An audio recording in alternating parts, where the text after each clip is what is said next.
On today's show, crossover, Locked On Mavs, Nick Angstadt, Locked On Rockets, Jackson Gatlin. We're talking about the Mavs, Rockets. They're playing each other. Not the rivalry of old that it has been. No, definitely not.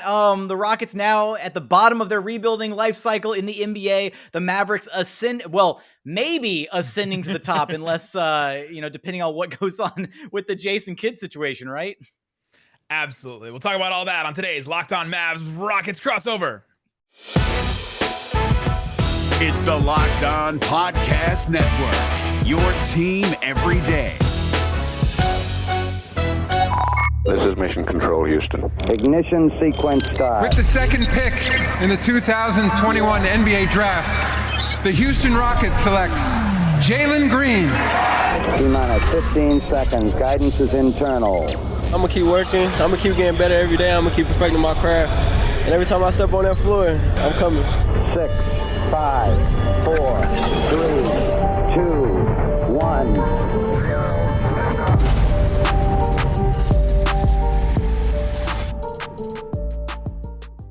And welcome. You are locked on to the Dallas Mavericks and Houston Rockets. My name is Nick Angstadt, host of the Locked On Mavericks podcast, and joining me, multiple-time guest, crossover friend, the hair stare, the one more thing king. What you got for me, Jackson Gatlin? The hair stare. What was that? Oh man, this is throwing me off. I know my listeners are going to be thrown off by this intro, but I appreciate the titles. I appreciate you giving me the one more thing moniker. I'll do my best to live up to Isaac's one more thing stuff this episode. No, really excited to talk about Rockets, Mavericks. These are two teams going in very different directions right now during their life cycle in the NBA. Mavericks having playoff aspirations, wanting to be a championship caliber team surrounding Luka Doncic.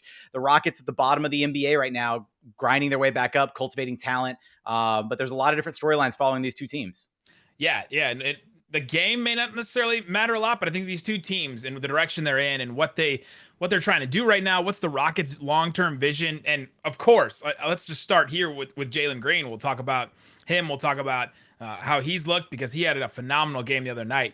Thanks for making Locked On Mavs and Locked On Rockets your first listen every single day. Remember, Locked On Mavs and Rockets are both free and available on all platforms, including YouTube. But we're just dominating YouTube right now. Both of us. We're just like killing it right now. Yeah, these are the best YouTube shows out there. Subscribe to our channels, like the videos. Appreciate it. All right.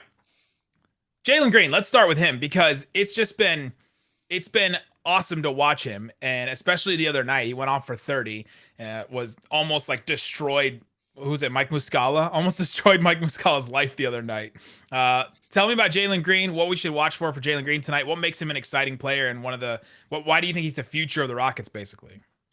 So I think, when you were looking at Jalen Green coming into the draft and everything, he's just an absolute bona fide scorer, can score at all three levels. That never was really a question about his game. But then you also look at, he's an absolutely freak athlete, can jump out of the gym, and electric, lightning quick first step. And you put all those different tools together, and just watching how fluid he is offensively, how easy, how natural the game comes to him. There was no question that he was going to be an elite scorer at the NBA level.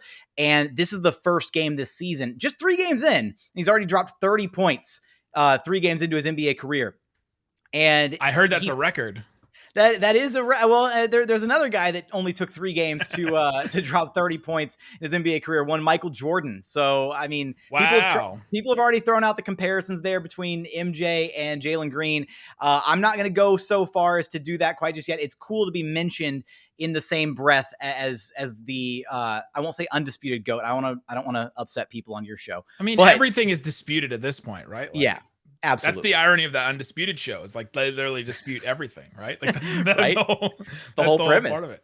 No, I mean, Jalen, he really finally put it together. And the biggest question for him was going to be getting that outside shot to start to fall, right? He struggled in the first 2 games of the season. Even though he almost ended Mike Muscala's career against the Thunder, he struggled in that game with his efficiency. But he went absolutely bonkers against the Boston Celtics, 8 of 10 from deep on the way to 30 points, had a couple vicious slams in that game, really kind of showing all the different parts of his offensive repertoire and getting those 3-point looks in a bunch of different ways, right? He was getting them off dribble handoffs. He was getting them off curls. He was playing off ball. He was, pulling into them. He was having his dribble step backs. Like, I mean, so many different, a completely different variety of ways to get to each of those 8 3-point shots. It just sounds ridiculous to say he drilled 8 8 threes in just the third NBA game ever.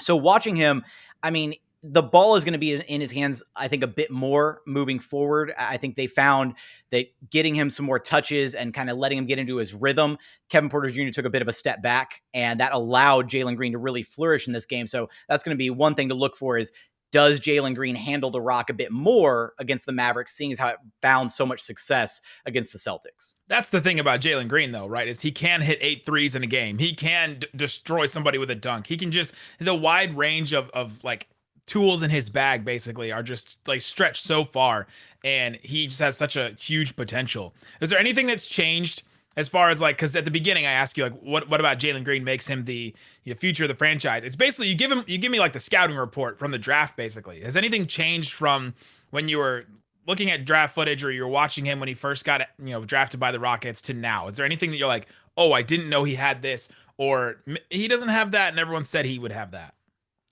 I think it's got to be his playmaking. We saw it a bit on display in summer league. It's just kind of like the beginnings of it, little flashes here and there. And through these first three games, even in this game with the 30-point explosion, I think the thing that's going to make Jalen Green eventually a future superstar talent is he's got the scoring ability. That's absolutely there. It's in his bag. He's going to lead the NBA in scoring one day, period. That's happening. Ooh. The ability to play make, though, is what's going to take his game from great to all-time great, because as he learns to be able to create for his teammates and get more comfortable in that aspect of his game, learning to draw in defenses, all the gravity that he's going to create on a night-to-night, game-to-game basis, he's going to be able to create for his teammates. It's about establishing those reads, and we're already seeing that in small little flashes here and there. He's getting more comfortable kind of snaking through pick and rolls. He's developed a really good relationship with Daniel Tice on the floor as his roll man, being able to find him multiple times for certain different feeds. Gotta love a good roll man. Gotta love a guy that rolls and kind of nothing else. Hey man, I'm sure that's a jab at somebody on the Mavericks. I'm just going to put that out there. I'm guessing that's what that is. Maybe Canadian. Anyways, I think that's absolutely the part of Jalen Green's game that is going to grow over time, but has already impressed me through these early, first 3 Rockets games. That's usually the next step for a player like that, right? Is to become that playmaker. James Harden sort of had to do that too. He became a bona fide scorer, and then he had to take that next level as a distributor, getting people involved and all that kind of stuff, it's awesome to see that is sort of the next step for him. It's like that efficiency and then getting people involved, because those are just next level, high level things for a player to do. All right, I have to ask you about this. How's our boy Steven Silas? We miss him up here in Dallas, up the highway. Quickly tell me what's up with Steven Silas, and how have you liked him as a coach so far? I think that Rockets fans, if I had to go to like the 2 biggest overreactions so far, I'll just drop out 3 and then I'll focus on Silas. It's Kevin Porter Jr. is not the point guard of the future. Alperen Şengün should be starting, and he's like the second coming of Jokic, which I think he's talented, but I think we need to pump the brakes a little bit on some of these takes. Just a little bit. And then Steven Silas should be fired. Like, those are like the 3 consistent, like, overreactionary Rockets already. Takes that I get. Already. Like, people are just up in arms. They're like, his rotations are bad. He doesn't know what he's doing. All this stuff. Steven Silas is great. He's an insightful coach. He's transparent. He's very upfront with you. He answers questions so well. I asked him a question about minutes distribution the other day, and I didn't get clapped back at, which was great. I have to apologize that you felt that he should have played more. No, and Silas even Silas spoke at Rockets practice, a little bit earlier today, and he actually spoke a little bit about Luka Doncic and basically said Luka is a basketball savant, right? Going back into this game, going up to Dallas, saying kind of comparing those generational type players. Somebody asked him about what it was like coaching Luka and if he's seeing any of those similarities between the early formative years of Luka Doncic and then now Jalen Green. And previously, right, he's had stints with Steph Curry, with LeBron James. And basically his takeaway was for all those guys, there's just a confidence there that is unwavering, that those guys understand and know that they are in like the top 1% or top 0.1% of talented players, and that they are capable of doing basically of bending the basketball game to their will. And it was really cool to see him highlighting, and sharing some of those, again, all-time great names, or in Luka's case, going to be a future all-time great, right? Alongside a name like Jalen Green, who has aspirations to be an all-time great. Coming up, we'll get into the Dallas Mavericks. Jackson will grill me, I'm sure, about a lot of things, and I'm sure. I think that's a good question. I'm sure Jason Kidd's name will come up a little bit, and I'm sure we'll talk about that. But before we do that, let me tell you about DirecTV. If you're having a problem watching the Mavericks, and right now, lots of people are having trouble watching the Mavericks, so much so that Mark Cuban himself has decided to pay for certain people's DirecTV streams. Like, DirecTV streams. He's paying for them right now. Literally go to his Twitter account and look, because DirecTV Stream is one of the few places you can actually watch Bally Sports Southwest. You can watch the Dallas Mavericks. DirecTV Stream. It brings your live TV and on-demand favorites together like never before. So you can watch your favorite sports, movies, shows, all in one place. That means no more juggling remotes, no more buying another device ever again. The best part, there's no annual contract. Get rid of the clutter and the confusion. Get your TV together with DirecTV Stream. Mark Cuban semi-endorses, I guess. He's paying for a bunch of people, so I guess, does that mean he endorses it? Maybe that's one of those things where retweets doesn't equal endorsements. You can learn more at directtv.com. Again, directtv.com. Compatible device required. Content varies by package. All right, Jackson Gatlin, ask me about the Dallas Mavericks. I'm ready. Oh, I'm ready and prepared for all queries. I'm ready for I have to apologize that you felt that he should have played more. I'm ready. I'm never gonna get tired of that drop. we're gonna get to Jason Kidd in a second, because how can I not, right? With just everything that's been going on with the Mavericks. But I want to start with you. Just what has been. I mean, we're just 2 games into the Mavericks season, 1-1. You lose the opener against Atlanta. You win kind of a bit of a tightly contested game against the Raptors.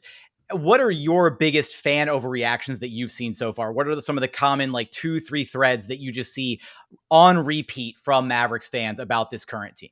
Oh, the scapegoat has already become Jason Kidd. Like, from game one, it was Jason Kidd doesn't know what he's doing. He's still a bad coach. He hasn't learned anything from his time in Brooklyn and Milwaukee, and he's the exact same guy. And he's the offense that he's trying to run with Dwight Powell and Kristaps Porzingis together isn't working. And we laid out a couple of points about that in our Monday episode, about how when you have 2 bigs like that, both of them kind of want to do similar things. It just doesn't work on the floor right now.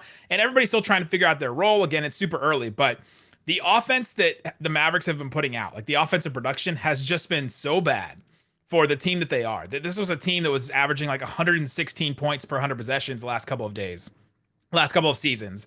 And now they're at like 86 for the first game and like 90 something for the second. It's just been so, the offense has been so bad, and guys are missing open shots and things like that. So the numbers maybe are a little bit worse than what they should be, but that Jason Kidd cannot lead a team is basically that's the take that I've seen from a lot of people. And I have questions and I have concerns about it, but yeah, that's the big one. And then there's obviously some little ones where the Reggie Bullock stuff is continuing to be brought up all the time. And, we'll continue to talk about that as the season goes on. So it seems like everything's kind of stemming back to obviously the Jason Kidd situation, but I guess just as far as the offense goes, I mean, is it what specifically has he just completely uprooted? Because when you have a guy that's as talented as Luka Doncic and, has worked well with kind of a heliocentric offense with Luka kind of controlling everything, what exact changes has he put in that has kind of halted the progress of that, at one time greatest offense in NBA history? It was. What Rick Carlisle did was he put Kristaps Porzingis and Maxi Kleber out there together as the 2 bigs. Maxi Kleber is a 40% three-point shooter. Kristaps Porzingis is a pretty decent three-point shooter. They can stretch the floor, space the floor, and that created a lot of space for Luka to work and to operate. And everybody out there could shoot a 3, and everybody out there can take threes, and some of them pull-up threes and things like that. So there's just a lot of options on offense. And what Jason Kidd wanted to do was that he's like, all right, I'm coming in. I'm new. I'm going to start Dwight Powell. Dwight Powell has started next to KP before every once in a while, but it's hard for that to work because Dwight Powell does one thing and one thing really, really well, and that's roll to the rim, and he's an elite rim roller, and that's why he's been in the league for so long, and he's really good at that. But it makes it difficult when the other thing Jason Kidd came in and said he wanted to do was to promote Kristaps Porzingis and empower Kristaps Porzingis to not just be a stand in the corner guy. Jason Kidd has said that on multiple occasions, basically, verbally subtweeting Rick Carlisle for putting Kristaps Porzingis in the corner during the playoffs against the Clippers. He's been doing that many times. And so we take that and we're like, okay, he wants to do both of those things. He wants to start Dwight Powell because he is a veteran, a leader on the team, and everybody likes him. Apparently the Mavericks voted on who they think should start, and Dwight was one of the ones that they voted. And you're like, okay, first of all, who made this poll? Like, all right, you need an I Love Democracy drop from Star Wars. Like, just I am the Senate. There we go. That was my. That's Jason Kidd right now. That was my verbal drop. And so he wants to do both of those things. He wants to promote Kristaps Porzingis, and he also wants to play Dwight Powell. And those two things, they're having a hard time coexisting in both of those two things. I think Dwight Powell is, still a good rim roller, still can do those things, but with Kristaps Porzingis is playing at the same time, it just clogs up some of the area that Kristaps Porzingis wants to operate and that they need to get him the ball. And so that's why it hasn't been working so far. Plus, early stuff, missed open shots, all that kind of stuff. How is ex-Rocket Sterling Brown looking through 2 games? In preseason, we were like, yes, we're all for Sterling Brown. He just looked like he could do a little bit. He could do a little bit of everything, basically, right? Like, he can defend on the perimeter. He's pretty strong. He can hold up against guys in the post. He can hit the three. He's got a little bit of his basketball instincts and passing have been pretty good. And so we're like, okay, I'm feeling it. We're like, all right, we got somebody that can be in the rotation. And the first couple of games, Jason Kidd has run basically a playoff rotation where Luka is getting 38 minutes a game, Dorian's playing like 35 minutes a game, and it's been Reggie Bullock and Sterling Brown that have kind of played less minutes. Sterling Brown's played like 10 minutes the first 2 games, Bullock like 15 minutes the first 2 games. How many minutes would you like to see Reggie Bullock playing? I have Nick? to apologize that you felt that he should have played more. Which is where this drop comes from, because I asked Jason Kidd about Reggie Bullock, and then you can go to my Twitter at Nick Van Exit, and you can see the video of how he responded to me asking about Reggie Bullock's playing time. So I would ask the same thing about Sterling Brown. Why are both of these guys not playing more? Because these were the big offseason acquisitions, and they've been relegated to a lower part in the rotation, at least from what I've seen. Okay, so Sterling Brown through 2 games, excited in the preseason, through 2 games hasn't looked as good, or just hasn't played as much. He just hasn't been used as much. I think he's been fine. His shot hasn't gone down. Neither has Bullock's, but I think that both of those guys are going to be. I hope they're going to be big parts of the rotation, because that's when, and it all stems back to Jason Kidd wanting to play 2 bigs. He plays Dwight and KP together. He plays Willie Cauley-Stein and Maxey together. And then all of a sudden there's less room for some of these wing guys to play. And so then all of a sudden guys just start getting pushed down the pecking order. And so it all kind of stems back from that decision. Apparently in practice today, Jason Kidd said they were trying out different lineups. So if Reggie Bullock comes out and plays 38 minutes, I'm going to be like the smartest guy in Mavs media, I think, right? Like, everybody's going to go back and pull that clip and be like, well, I guess Nick was right, and he should have played more minutes, which I really hope happens, because that'll be suddenly, instead of getting dunked on, you're just like, you're suddenly the innovator of Mavs media. I love that for you. No, that's great. He suggested the lineup change. Nick Angstadt, this is his story. All right. Who do you have right now in your eyes as the most underrated player on this Mavericks team? Cool. Well, according to Mavs fans right now, it's Reggie Bullock, because they're like, well, he's looked trash the first 2 games, so is he even good? But underrated player, man, I think it may be Tim Hardaway. Well, can it be Luka? Can it just be Luka again? Because how is Luka underrated in your opinion? Because Luka's the best offensive player in the NBA. Luka is an incredible offensive player. He can get any shot he wants. And when it's falling, it's just he's unstoppable, because he's nailed down the mid-range over the last couple of years. In the post, when he's got space, which he has in the first couple of games, but when he's got space, he can finish over smaller guards. That Patrick Beverley stuff in the playoffs, when he just completely derailed the rest of his career and sent him off to Minnesota, the Tundra, that was Luka Doncic just dominating. So are you that's Who's better who's a better offensive player right now? You can't I think I would take KD if we're talking purely just buckets offensively, but if we're talking all encompassing, as far as facilitating for your teammates too, I think it's right there between. Has Luka surpassed James Harden? That's the biggest question. I mean, James Harden with these new rules, maybe. I'm sure Rockets fans have been talking about that, right? The new rules and how James Harden's just been relegated to this 15.2 game scorer, and Steve Nash's comments. The Rock Nets fans, maybe, but Nets fans. but not the Rockets fans that are diehard to true and blue to the team. No, I mean there's not as much James Harden chatter this season, right? Because this season for the Rockets is a fresh start, new beginnings, all of that exciting new prospect with Jalen Green, so much young talent on the roster. But no, that's where I was taken aback by a little bit, because I was thinking, okay, well, does he mean all encompassing offensively, just getting a bucket offensively? So I had a little bit of pause there. Luka's still an absolutely generational talent. I'm not trying to take anything away from him. So maybe he is a little underrated. You know who's averaging the same number of points as James Harden right now? Who? Montrezl Harrell. They're former Houston Rockets teammate Montrezl Harrell. They're tied. They're 49-50 right now. That's awesome. Oh man, what a way to derail a segment. That's you and I come together. Segments just derail. I don't know what it's a positive. It's like a wholesome derailing of a segment. It's not too chaotic. With that though, coming up, Nick and I are gonna give you some pointers, some areas that we want to focus on and look for in this upcoming Dallas Mavericks Houston Rockets game. We're gonna get there after a quick message from our friends over at betonline.ag, because look, we're back and better than ever. A new web interface for the start of basketball season and more props, odds, and lines than ever before. BetOnline remains your number one spot for all the basketball and football action this season. Head over to their website, updated desktop and mobile website, to sign up today and receive a 50% welcome bonus on your very first deposit. Just use promo code LOCKEDON to receive your bonus. Again, that's promo code LOCKEDON for a 50% welcome bonus on your very first deposit. From basketball, football, baseball, postseason, NHL, boxing, and UFC, right to your favorite Vegas casino games. Don't wait to take advantage of all the amazing offers available for the 2021 season. BetOnline is the fastest and easiest way to bet on all of your favorite sports. BetOnline, where the game starts.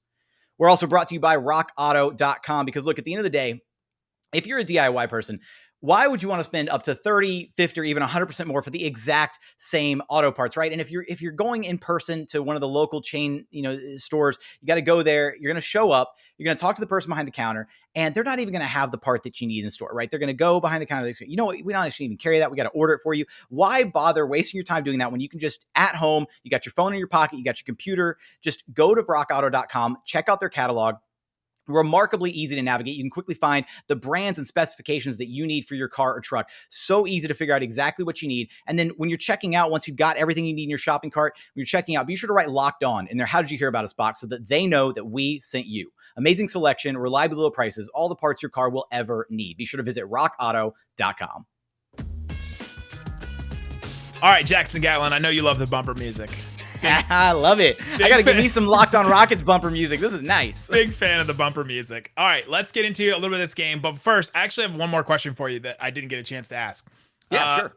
What's up with John Wall and Eric Gordon? Are they getting traded? Is there a trade still on the horizon for the Rockets? Are we seeing these guys getting, shipped out of town? It just seems like they're just kind of hanging out, and they like, we didn't even talk about him. And John Wall was like 20-10 last year? Last I checked, you're not allowed to trade assistant coaches, or maybe you can, right? Didn't Doc Rivers technically get traded to the Clippers like way back when? You can trade coaches, yeah. It was the KG Doc Rivers trade, right? That's right. Okay, maybe you can trade an assistant coach. No, look, where things are at right now is that was probably the biggest storyline going into the season for the Rockets. Is okay, first off, what's going on with John Wall, and then two, oh my God, John Wall's sitting and is not going to participate in the season. He's still in and around the team. He's still there at the games. He's still supporting the guys on the bench. He's still for all intents and purposes, what the organization envisions a big part of this growing process for the young core. But they just came to the conclusion that it was best thing for them to, part ways, or not really part ways, but for him to sit out. And they're looking for a trade partner. Do I think that they find one? Honestly, no. I think that John Wall probably just winds up sitting out the majority of this season, if not all of it. And they revisit this topic next offseason. Now, I will say Eric Gordon has looked really good through these first 3 games, and he's now back in this role that he once occupied before as like a sixth man, guy, spark plug off the bench.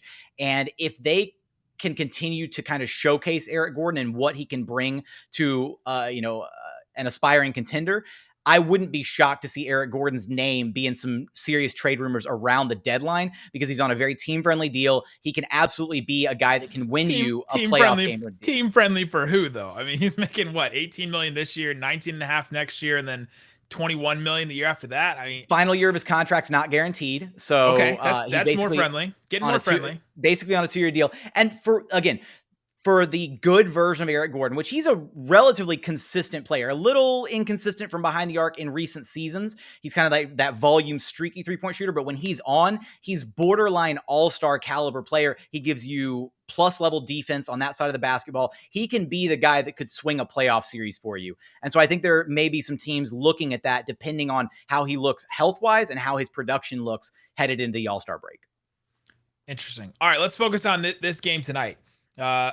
All right, the Houston Rockets are not like the Thunder, right? They're not just going to roll over and like the Mavericks are going to destroy them by 30, right? No, not at all. You know, this Rockets team is really interesting because they do have kind of a strange mix of like the young talent and then like the veterans on their roster, right? And I think that's been the thing we've kind of seen so far is you've got the guys born in the 2000s and the guys born in the 80s and 90s, right? There you go, right? The guy's born in the 1900s. You've got Daniel Tice in the starting lineup. You've got Jae'Sean Tate and Christian Wood, who aren't veterans by any stretch of the imagination, but have obviously a little bit more NBA experience under their belt, a little bit more professional basketball experience with Tate playing overseas and everything. They're both 25, 26 years old. Former Mavericks legend Christian Wood, by the way. There you go. Absolutely. And then off the bench, they're mixing in a solid number of veterans. They've got Eric Gordon coming off the bench, DJ Augustine. They're kind of in between David Nwaba and Daniel Huss Jr. as like their 9th, 10th man off the bench.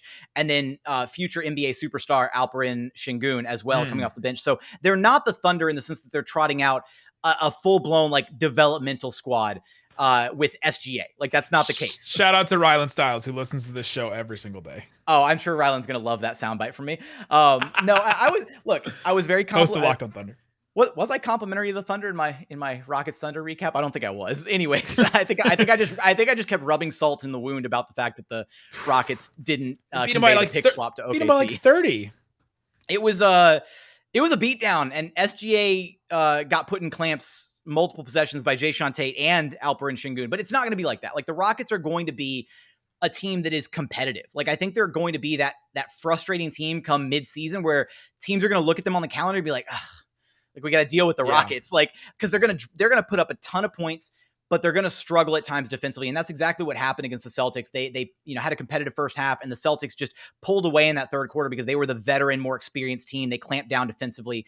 But it's going to be a fun game between the Rockets and Mavericks. Like there's going to be a ton of points scored between these two teams. Well, maybe not the Mavericks with the 86 offensive rating, but oh my gosh, I hope so. I hope this is the game the Mavericks offense just like balls out finally, hit their open threes and all that. I'm fascinated to see either like the KP versus Şengün. Like if we get any kind of matchup between those two, I'm fascinated to see what that'll look like because one-on-one, I feel like KP will get his lunch handed to him. If there's any kind of like help stuff, I feel like KP has been a lot better on defense this year, but still he hasn't played a one-on-one post scorer like Şengün yet. So here's my question though, and this could be an area that KP could maybe take advantage of how well does he actually use his size? Because the Rockets front court is tiny. You got Christian Wood at 6'10", but he's also like a skinny 6'10". You've got Şengün, who's only 6'9", and then you've got Daniel Tice, who's 6'8". So they do not have a lot of size in that front court whatsoever. So is that something that KP is going to be able to take advantage of, or am I completely off base here? No, not at all. Like this is something that he has just struggled with his whole career, and now even more so, he's struggling with. Like Gary Trent Jr. was guarding him on several possessions against the Raptors, and he couldn't get a clean shot off. Like he airballed a post up turnaround fadeaway against Gary Trent Jr. And you're just like, okay, what are we trying to do here? He didn't try to get any better position. He just turned around, faded away, and he airballed the shot. I don't know if Gary Trent got a finger on it, but Gary Trent's what, 6'5"? And so that's been the problem. And it's one of the reasons why KP was relegated to the playing in the corner on offense against the Clippers, because they have all those wings. And so you put a wing on him. OG Anunoby did great on KP the other day. Blocked one of his fadeaways, which is insane. You block a 7'3" guy's fadeaway shot. That's pretty impressive for a guy like that. But yeah, you know what you need to do? You need to take the Gary Trent Jr. and you just need to keep shrinking him like the one post of like Trae Young getting smaller and smaller and smaller against Ben Simmons, and you just need to keep shrinking Gary Trent Jr. until he's like an ant next to KP. That's been a big point of frustration though, just for KP's game. Like how can he get a shot on his own when you're like, okay, well let's try to put him in the post, and you always hear Shaq and Barkley say, he's 7'3". You got to put him in the post. You got to take advantage of the little guy, and he just can't. Like he's just not. It's not part of his game at this point. So I don't think that size is going to be an issue at all for the Rockets. How have the minutes looked when Luka is off the floor? Yeah, as of right now, they've been trying to, at least through the first two games, they've been trying to run a combination of like Brunson, Tim Hardaway Jr., and KP together. And they've tried to run this. Brunson has actually done pretty well when Luka's off the floor. He's had a pretty good start to the season. He's had some decision-making issues where he's missing guys on passes and things like that. That's the real next level of his game, to be a secondary creator, is to not only just look for his own shot, but to be able to get other guys involved and to find passes that that are not just like the first look. Like if you're talking about a quarterback, you have the different reads. You have read 1, all the way down to like 5 or however many options he has. Quit pretending like you know football. He gets through. I know, but he gets through like the first read, and then he's like, okay, I'm going for my shot. You're like, okay, well, like go through the rest of your reads. Like think about where all the rest of the players are on the court. Part of it is also going to be this scheme. It's a little bit different than what Carlisle was running, and so guys aren't in the exact spots anymore that he's been used to the first 3 years of his career. But Brunson's the straw that stirs the drink, basically, for that second unit. Okay. Until Dragic is released from Toronto, and the Mavericks can finally get him. That's been the big thing. Is your money still on that happening this season? Is that your If gut it doesn't feeling? happen, the Mavs might be the trade for a John Wall. Right? Maybe not. I mean, okay. What even salary would they be able to package together for a John Wall deal? Eric Gordon's a little bit more palatable. That one's definitely more palatable, but right now they're not using Reggie Bullock, so I'm not You sure. say it's more palpable? Come on, Nick. Palatable? Palatable is a word. Palpable is a word. Is palatable not a word? All right, well, whatever. I guess. No, they're both words. I think we've used them in the correct way, both of them. I mean, they I'm could so send proud of us. Dwight making 11. They could send Bullock making 9.5.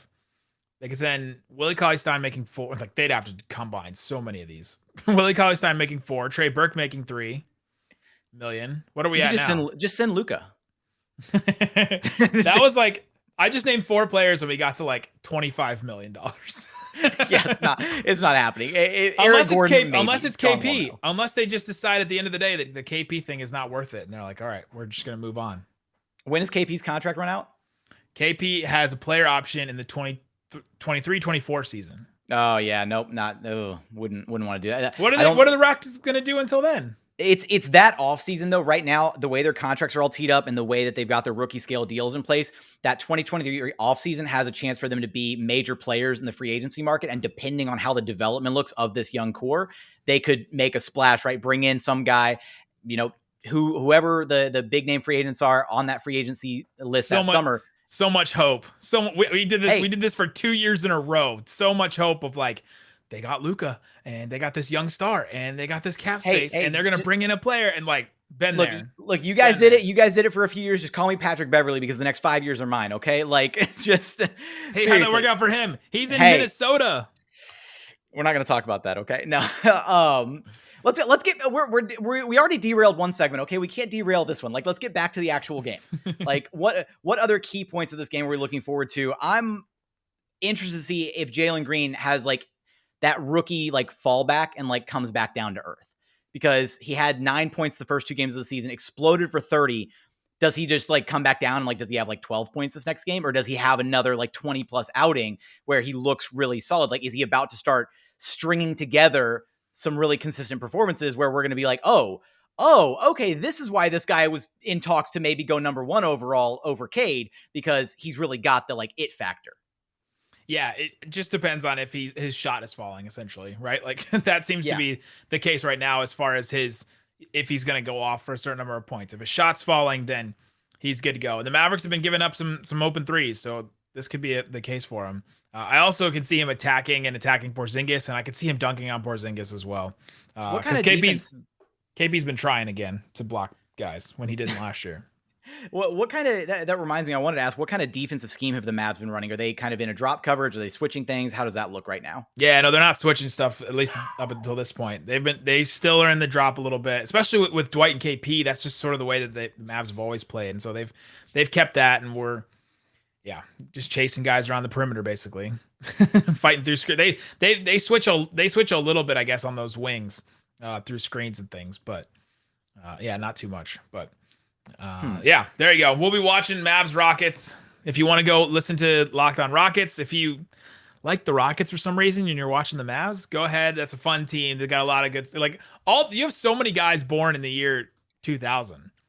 There's what, 8? Kevin Porter Jr., Kenyon Martin Jr., Josh Christopher, Jalen Green. They have 4 19-year-olds on the roster. So. Jae'Sean Nix, Garuba, and then Sengun, who we've been talking about, the youngest guy on the roster. The Mavs only have one, I think, in Josh Green. We didn't even get to spend a lot of time. Oh, you know what? It was who was it? Who was it that holds the rookie record for threes? Because this came up during the Rockets game when Jalen was going off. Oh, for most threes? Yogi Ferrell.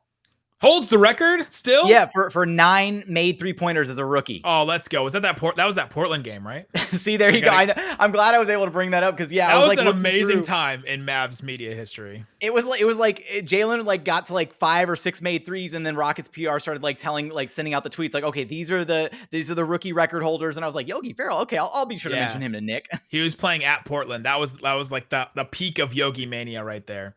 The crazy thing, so quick Yogi story, we'll finish. But the crazy thing about that was like that was his 4th game with the Mavericks. He started with Brooklyn. He was undrafted, then he came over to the Mavericks. And Carlisle never plays rookies, right? That's kind of been his whole thing. The only rookies he ever played were Dennis Smith Jr. because he had to, and then Jalen Brunson and Luka, obviously.